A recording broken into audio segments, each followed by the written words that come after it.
வாசகம். நற்செய்தி தொண்டனுக்குரிய பணியே ஆற்று. திருத்தூதர் பவுல் தீமோத்தேயுவுக்கு எழுதிய 2ஆம் திருமுகத்திலிருந்து வாசகம். 4:1-8 வரை. அன்புக்குரியவரே, கடவுள் முன்னிலையிலும் வாழ்வோருக்கும் இறந்தோருக்கும் தீர்ப்பு அளிக்கப் போகிற கிறிஸ்து இயேசு முன்னிலையிலும் அவர் தோன்றப் போவதை முன்னிட்டும் அவரது ஆளுகையை முன்னிட்டும் நான் ஆணையிட்டு கூறுவது இறைவார்த்தையை அறிவி. வாய்ப்பு கிடைத்தாலும் கிடைக்காவிட்டாலும் இதைச் செய்வதில் நீ கருத்தாயிரு. கண்டித்து பேசு, கடிந்துகொள், அறிவுரை கூறு, மிகுந்த பொறுமையோடு கற்றுக்கொடு.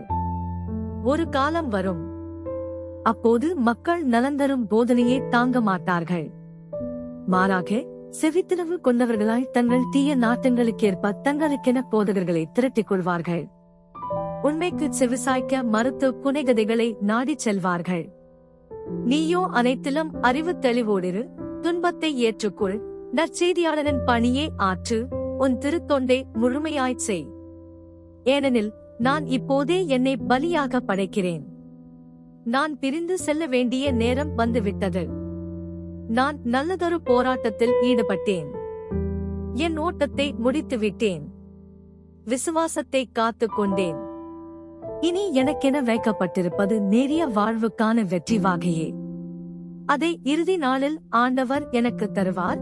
நீதியான அந்த நடுவர் எனக்கு மட்டுமல்ல, அவர் தோன்றுவார் என விரும்பி காத்திருக்கும் அனைவருக்குமே தருவார்.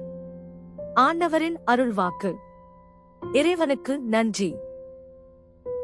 நற்செய்தி வாசகம். இந்நிகழ்ச்சிகளை எல்லாம் தமது உள்ளத்தில் பதித்து வைத்திருந்தார். லூக்கா எழுதிய தூய நற்செய்தியிலிருந்து வாசகம்.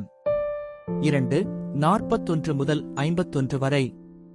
ஆண்டுதோறும் இயேசுவின் பெற்றோர் பாஸ்கா விழாவை கொண்டாட எருசலேமுக்கு போவார்கள். இயேசுவுக்கு 12 வயது ஆனபோது வழக்கப்படி விழாவை கொண்டாட எருசலேம் சென்றனர்.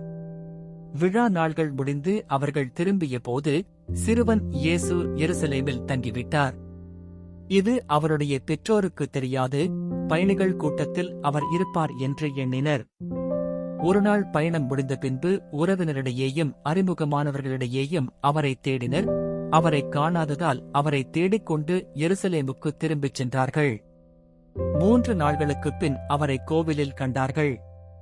அங்கே அவர் போதகர்கள் நடுவில் அமர்ந்து அவர்கள் சொல்வதை கேட்டுக்கொண்டும் அவர்களிடம் கேள்விகளை எழுப்பிக் கொண்டுமிருந்தார்.